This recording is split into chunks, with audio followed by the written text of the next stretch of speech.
Suntem copii, dar cum vom fi? Plin de uimire, plin de iubire, cu ochii vom urmări. Știm de pe acum ce ne aștepți la drum nenumărate flori și palate. Să avem noi mâine aur și pâine.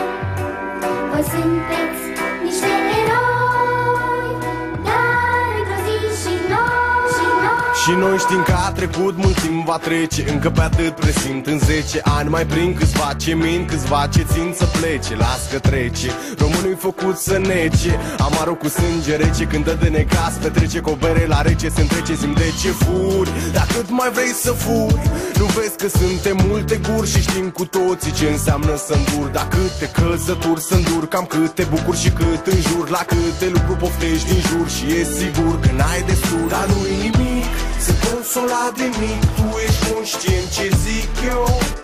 Nu ne-am născut în locul potrivit.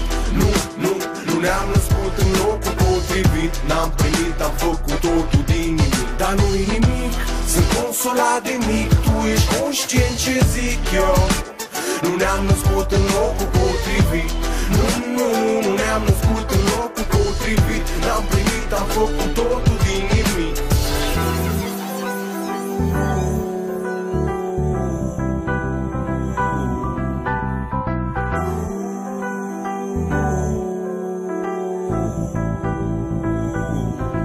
Și ai mei sunt sigur că ai tăi nu m-au crescut cu vânătăi. M-au învățat cum să nu iau pe alte căi. Mi-au explicat că lumea e rea și viața-i grea și trebuie să fac cumva ceva. Mi-au spus că odată și odată se duc și trebuie să mă agit, că trebuie să mă lupt, că timpul trece dintr-un foc, mă plimbă din loc în loc, mă schimbă după noroc, mă aleargă doar pentru un singur vot. Lumea simte, vrea fapte, nu cuvinte, un simplu om să fie președinte.